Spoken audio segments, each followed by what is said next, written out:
हालांकि जापान की सबसे एक बड़ी ताकत है वहां जनसंख्या बहुत ही कम है और जनसंख्या कम होने की वजह से देखो पैसा अगर नहीं आएगा ना मेंटेलिटी में डिफरेंस आने लग जाएगा। हम लोग एक चीज जो बोलते हैं ना कि एजुकेशन बहुत जरूरी है, ये जरूरी है, ये जरूरी है, आपको सबसे ज्यादा छुपाया ये जाता है कि फाइनेंस जरूरी है, क्योंकि उन्हें पता था कि शिक्षा अगर देंगे तो 25 साल लगेगा इसको। फाइनेंस जरूरी है, फाइनेंस से आप कहीं पे भी कोई साम्राज्य खड़ा कर सकते हैं, उसे सस्टेन करने के लिए शिक्षा की जरूरत होती है। जापान ने कहा कि ये सब नौटंकी हमारे यहाँ नहीं चलेगा, ये जरूरी है, वो जरूरी है, और ग्रेजुएशन का सर्टिफिकेट पे तुम कुछ नहीं कर पाओगे। जापान ने इन सारी चीजों को समझाया। दुनिया का सबसे खुशहाल देश देखो, दुनिया के 5 सबसे खुशहाल देश जहां गरीबी का नामो निशान नहीं है, एक भी गरीबी नहीं है। तुम अगर 1 महीने बेरोजगार हो जाते हो तो तुम्हें 2.5 लाख रुपया महीना सरकार देती है, क्योंकि वहां सैलरी 5 लाख देते हैं सब। इस शिक्षा का उद्देश्य संस्कार विकसित करना है। माँ बाप संस्कार सिखा के भेजे हैं।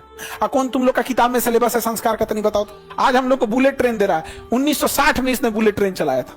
रीजन क्यों चलाया था? जापान का सबसे बड़ा द्वीप, जापान में 7800 द्वीप होने के बावजूद और 3800 द्वीप होने के बावजूद, इतना इंडस्ट्रियल होने के बावजूद वहां 65% से ज्यादा 70% तक जंगल है। कितना परसेंट है?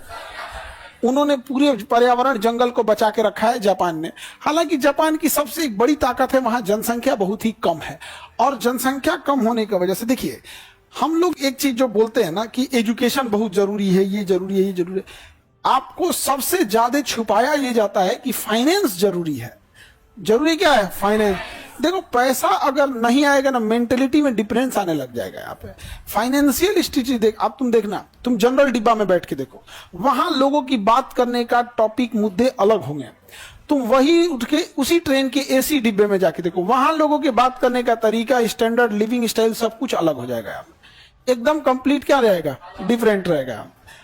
फ्लाइट में चल जाओ और ज्यादा रहेगा, उसमें चल जाओ, उसमें भी बिजनेस क्लास में है, कोई दिक्कत, तो सब अलग हो जाता है। तो भारत के लोगों को ना छुपाया गया, क्योंकि देखिए भारत एक लोकतांत्रिक देश है। हमें अपनी जरूरतों के लिए हमने अपनी सरकार चुनी है, तो एक प्लान तरीके से इन्होंने कहा कि शिक्षा बहुत जरूरी है, क्योंकि उन्हें पता था कि शिक्षा अगर देंगे तो 25 साल लगेगा इसको। उसको नर्सरी, केजी, मैट्रिक, इंटर कराओ, फिर ग्रेजुएशन कराओ, फिर कंपटीशन दो, नौकरी दो, 25 साल, तो 25 साल शांत रहेगा, शांति से कहो इसको टॉनिक पिलाओ। शिक्षा जरूरी, शिक्षा जरूरी, फाइनेंस जरूरी है। फाइनेंस समझ में आ गया कि नहीं गया? फाइनेंस जरूरी है। फाइनेंस से आप कहीं पे भी कोई साम्राज्य खड़ा कर सकते हैं, उसे सस्टेन करने के लिए शिक्षा की जरूरत होती है। तो कोई जरूरी थोड़ी खुद ही सस्टेन करेगा यहाँ पे। तो फाइनेंस खराब कर दिया। जापान ने कहा कि ये सब नौटंकी हमारे यहाँ नहीं चलेगा, ये जरूरी है, वो जरूरी है। कपड़ा पहनना जरूरी है, तो भाषण देने की क्या जरूरत है? जैसे कपड़ा पहनना जरूरी है वैसे एजुकेशन जरूरी है। क्या जिंदगी भर हम लोग पढ़ते हैं? सीखते जिंदगी भर है। पढ़ाई का एक उम्र होता है 20-22 साल तक में आप अपनी पूरी मेन जो स्ट्रीम एकेडमिक स्कूल कॉलेज की पढ़ाई होती है उसे खत्म कर चुके होते हैं। उसके बाद वो टोटल फोकस करता फाइनेंस पे। तो जापान के लोगों के पास पैसे ज्यादा हैं, पैसा जाने होने की वजह से लिविंग स्टैंडर्ड बढ़ गया है, खाने पीने का जो क्वालिटी है वो बढ़ गया है, जिस वजह से लोग बीमार कम पड़ते हैं। हमारे यहाँ लोगों के पास पैसे कम हैं, जिस वजह से खाने पीने की स्टैंडर्ड एकदम खराब है, एकदम न्यूट्रिशन के नाम पे तो जीरो है। इसी वजह से जब बीमार पड़ते हैं तो इतना तेजी से इनका हेल्थ डाउन होता है। सीधे जिला से गांव से जिला में, जिला से बड़े हॉस्पिटल में होगा, पटना के ऊपर धरा के भेज देते हैं सर। जो हॉस्पिटल पकड़ता है ना, कहता है कि जाने वाला है, भाई ले रहो 2 दिन, 2 लाख लेके और अगले दिन रेफर, 2 लाख लो, अगले दिन रेफर करते करते करते ऊपर तक पहुंचाता है। जब लास्ट तक पहुंचते हैं तो किसी के पास कुछ बचा ही नहीं। इसका रीजन क्या है? हेल्थ सिस्टम अच्छा, देखो हमारा फूड बिहेवियर बहुत खराब है, हमारे पास पैसे नहीं है। और चाइना में, सॉरी जापान में इसने बहुत अच्छा किया है। जब आप अच्छा लिविंग स्टैंडर्ड कर देते हैं ना, तो आपको हर जगह वैसी चाहिए। जैसे आपका घर एकदम, घर में कालीन बिछा होगा, साफ सफाई होगा, किसी घर में जाएंगे ना तो उसमें आपको कुछ फेंकने में भी अजीब लगेगा, तो तुम फेंक ही नहीं पाओगे। लेकिन क्या है कि हम लोग का स्टैंडर्ड भी वैसे ही है। जैसे घर, गरीबी की वजह से घर कैसे होते हैं, पूरे घर में कहीं फेंक दो, डस्टबिन की जरूरत नहीं है। बढ़िया घर रहता है तब ना डस्टबिन रखा जाता है कि हाँ यहीं फेंक सकते हो, यहां नहीं। गरीबी में इतना कमर तोड़ देता है, तुम कहीं फेंक दो। तो धीरे धीरे मेजॉरिटी लोगों को, हम लोगों ने अपने देश में 5 किलो राशन के लिए लाइन लगा दी है।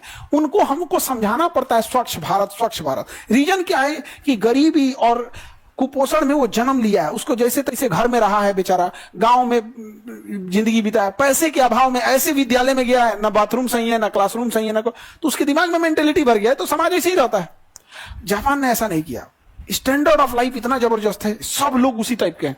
तो कोई कचरा होता है तो जेब में रख लेते हैं, डस्टबिन खोजते हैं हर जगह, वहां साफ सफाई के लिए झमेला नहीं करना पड़ता। और हम लोगों ने बेवकूफ बनाया, लोगों क्या गया बेवकूफ बनाया। सबसे जरूरी क्या है? फाइनेंस। एक अनपढ़ से अनपढ़ इंसान, गांव का एकदम कुछ नहीं पढ़ा है, भैंस चरा रहा है, आप उसको 10 लाख रुपया दो, 100 को भैंस लाएगा। कितना लाएगा? 100 को भैंस। तुम अभी ग्रेजुएशन करते रहना, उस 100 को भैंस लाएगा, 6 महीना बाद 100 भैंस बच्चा देने लगेगी।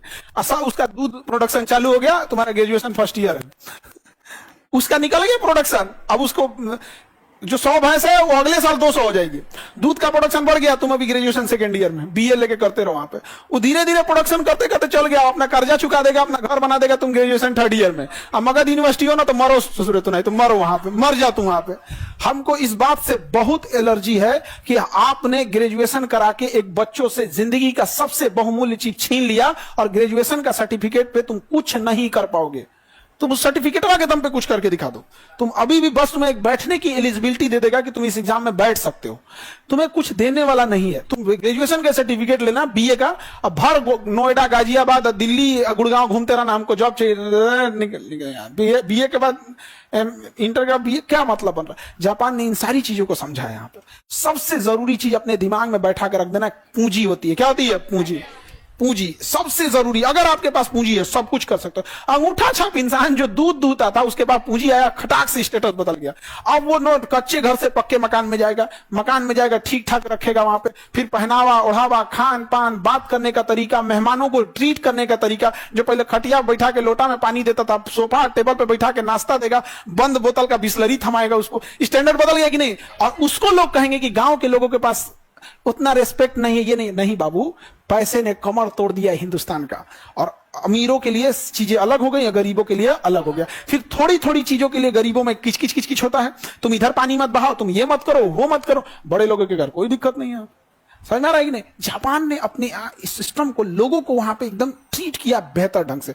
और हम लोग को सबसे खराब तो बर्बाद किया सब झारखंड और बिहार वालों को, सबसे खराब किया यहाँ पर। इन लोग को अभियो नहीं बुझाता, अभियो बिहार वाला फैक्ट्री खोजता है सब। नॉर्वे दुनिया का सबसे खुशहाल देश, देखो, Norway, Sweden, Finland, Iceland, Denmark, दुनिया के 5 सबसे खुशहाल देश, जहां गरीबी का नामो निशान नहीं है, एक भी गरीबी नहीं है। तुम अगर 1 महीने बेरोजगार हो जाते हो तो तुम्हें 2.5 लाख रुपया महीना सरकार देती है, क्योंकि वहां सैलरी 5 लाख देते हैं सब। समझ में आ गया? कौन लेगा 2.5 लाख रुपए आराम से? और उन्होंने कहा कि इतना ही नहीं, इतने खुशहाल हैं कि उन्होंने कहा कि हफ्ते में 1 दिन छुट्टी होती है, संडे नहीं 2 दिन दिया जाए, मंडे टू फ्राइडे।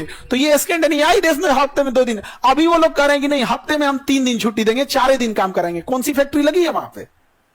नहीं लगी है। तो बेवकूफ बनाते हैं सब तुम लोग को, और हम सब बेवकूफ बन रहे होते हैं। ऐसा कोई जरूरत नहीं है। यहाँ पे प्राइम फोकस ऑफ एजुकेशन होना चाहिए कि हम अपना कैपिटल कैसे ले आ सकते हैं। अगर कैपिटल आ गया तो आपके अंदर 10 लोगों को रोजगार देने लोगों, समझ में आ गया कि नहीं आ गया? उसके आराम से हो जाएगा। जापान ने यही सब किया, आज हम लोग को बुलेट ट्रेन दे रहा है। 1960 में इसने बुलेट ट्रेन चलाया था। रीजन क्यों चलाया था? क्योंकि लोगों के पास इतना पैसा आ गया था, एजुकेशन को इतना बढ़ावा दिया था, इतना पैसा आ गया था कि लोगों को 6 घंटा 7 घंटा ट्रेन में बैठना बोरियत महसूस लगी थी। उन्होंने गवर्नमेंट से पूछने लगे थे कि ये क्या तरीका बना रखा, हम 6 घंटा 10 घंटा ट्रेन में बैठेंगे। तो वहां मजबूरी बन गई कि क्या होगा, कि बुलेट ट्रेन लाया। और हम लोग वंदे भारत पे खुश हैं, वंदे भारत पे खुश है। कोई स्पेशल ट्रेन नहीं है वंदे भारत, इस गलतफहमी से निकाल दो। उसे स्पेशल ट्रीट किया जाता है। एक वंदे भारत 20 ट्रेन को डिस्टर्ब करती है। कौन सी स्पीड भाग रही है? एवरेज स्पीड 120 है, वंदे भारत की एवरेज स्पीड 120 है। मार वंदे भारत, ये रीजन हम लोग का जो लिविंग स्टैंडर्ड है वहीं ले आके सीमित कर दिया। भाषण देता है कि शिक्षा का उद्देश्य संस्कार विकसित करना है। माँ बाप संस्कार सिखा के भेजे हैं। कौन तुम लोग का किताब में सिलेबस है संस्कार का? तो नहीं बताओ तो। अगर संस्कार माँ बाप नहीं सिखा के भेजते तो 500,000 क्लासरूम को संभालने वाला एक अकेला शिक्षक नहीं संभाल सकता था। ये किसके बदौलत? संस्कार। भाषण देता है सब यहाँ पे। जापान को टेक्नोलॉजी अपनाई है वहां पे।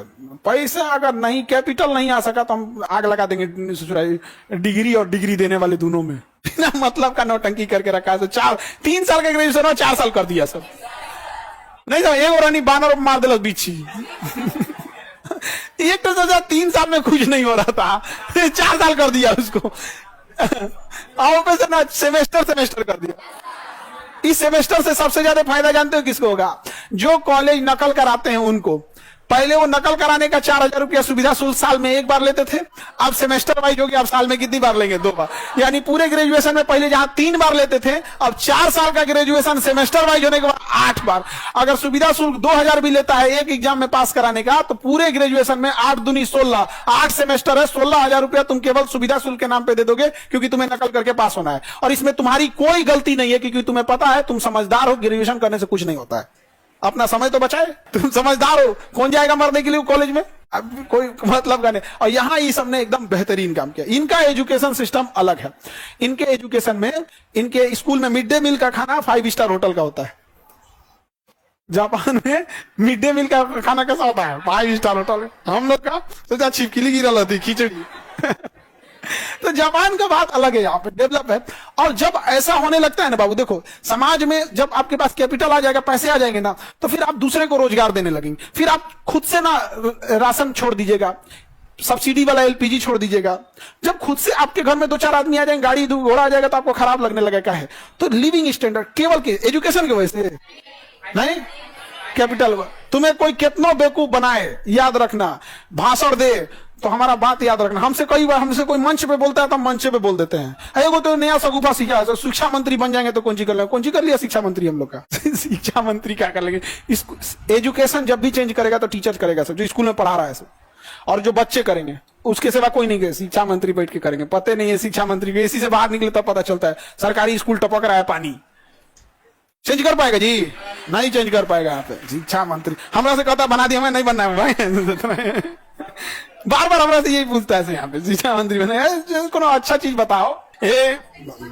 हमको ये सब देखो, हम एक चीज जानते हो, हम ना वो एक होता है ना, इंसान बहुत अच्छा बोलता है कि किसी को खराब ना लगे। हम कहते हैं कि खराब लगे, कि लगना चाहिए तो लगना चाहिए, यहाँ पे खराब लगना चाहिए। हमारा बस एक ही चीज है, पढ़ाई होल्ड करने की क्षमता है। जैसे गाड़ी में क्या होता है, ब्रेक, चढ़ान पे जाए, इंजन पावरफुल रहे ना तो कितना चढ़ान रहेगा रोक ले। तो एजुकेशन क्या करता है ना, आपको आपके पास अगर जो साम्राज्य है उसे बचा के रखने में क्षमता देता है। तो तुम्हें पहले साम्राज्यवा तो दे, बचाएंगे कौन चीजें? हमरा राइफल दे दिया कि निगरानी करो, घर है झोपड़ी, कौन चोरी करेगा यार? कौन करेगा? शिक्षा लो, ग्रेजुएट बनो, तुम होल्ड करके रखो। कौन ची भैया होल्ड करके कौन ची रखेंगे? चोर जाएगा तो बेचारा पर्स में से 200-400 छोड़ के जाएगा। बहुत गरीब था यार, छोड़ के चला जाएगा। यहाँ पे क्या मतलब बनता है? लेकिन अगर बढ़िया साम्राज्य रहेगा, किसी को रख लेंगे तुम सुरक्षा। देखो कौन सा धीरूभाई अंबानी एमबीए किए हैं, कौन सा ऑफिस टाटा संभालते थे और अंबानी संभालते थे? कोई नहीं संभालते। वर्क है, ऐसा थोड़ी है कि हमको अकेले सब कुछ संभालना। उसके लिए अकाउंटेंट है, उसके लिए सीए है, ऑडिटर है। केवल फाइनेंस देखने के लिए होते हैं सब। मेकर है, चेकर है, अकाउंटेंट है, सीए है, ऑडिटर है। 5 गो तो यही हो गए सब। मेकर मैंने एगो पेमेंट करेगा, मेकर एगो चेक करेगा ठीक है कि नहीं है, तो maker, checker, CA, accountant, CA, audit, 5 गो तो यही हो गया सब। और जिसकी कंपनी उसको कुछ नहीं बुझाता है, ये क्या मेकर, चेकर, ऑडिट कोई नहीं होगा, कुछ बुझा रहा है यहाँ पे। लेकिन ये इस मामले में सबसे रियलिस्टिक अप्रोच है। आज दुनिया में सबसे ज्यादा लोग कहां के जिंदा रहते हैं? 110 साल एवरेज एज हो गया जापान का। सबसे ज्यादा बूढ़े कहां मिलेंगे? जब मरिए नहीं रहा है सब। क्यों? खान पान इतना बढ़िया खाया है। इस सरकारी स्कूल में 5 स्टार होटल का खाना गया है, इतना छोटा से।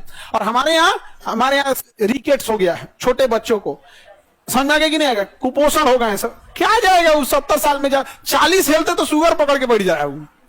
40 होते हैं, शुगर पकड़ के बैठ जा रहा है। क्या बैठेंगे ये लोग? सर इतना सही नहीं बोलना था आपको। हमको तो हमारा बस चले तो मोटका हरिहर का बांस लेकर मारत फिरे से तूने कुछ भी कर 25 साल हेला तो 25,000 कमाए।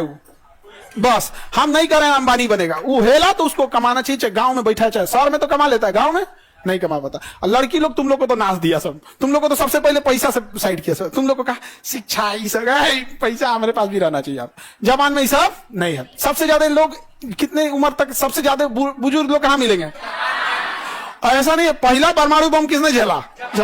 दूसरा किसने झेला? सर्वाधिक भूकंप किसने झेला है? सर्वाधिक सुनामी जापान। खुद का परमाणु विस्फोट हो गया जापान। उसका अपना फुकुशिमा 2011 में ब्लास्ट हो गया जापान। इतना भयानक हुआ वहां पे जापान में डेली भूकंप आता है, डेली चर्चा होता है। जब बड़ा हो जाता है तो कहीं ना कहीं जापान में ना भूकंप आते रहता है। वहां पे घर मकान अब ऐसे बना दिए गए हैं कि भूकंप के दौरान क्लास चलते रहता है। जिस भूकंप में हम लोग मैदान में भाग जाते हैं ना, भागो उसमें वहां क्लास चलते रहता है। और 20-20 तल्ला बिल्डिंग, हाँ सिस्टम बना दिए हैं सब ना, वो सब वहां पे सिस्टम बना दिया सब, बिल्डिंग में हिले नहीं देते हैं सब। जो पिलर होता है ना, पिलर को ही सस्पेंशन पिलर बना दिया है सब, पिलर वो अपना हिल जाता है, शॉक वाला लगा के स्प्रिंग, और उसके बाद से मकान को खोखला बना के, जिससे चारों ओर से मकान बनेगा, बीच में खाली जगह रहेगा, और उस खाली जगह में ना लोहे की बड़ी सी बॉल लटका देते हैं सब, बहुत भारी लोहे की बॉल। तो जब कोई घूमने वाली चीज पे कोई चीज लटका देते हैं ना, तो तेज नहीं घूम पाता है वो, तो बड़ा भारी लटका देते हैं लोहे का वहां पे। अब जैसे भूकंप आता है तो बिल्डिंग हिलती है, तो बिल्डिंगों से बंधा हुआ लोहा हिलता है, तो वो क्या करता है, बैलेंस करा देता है।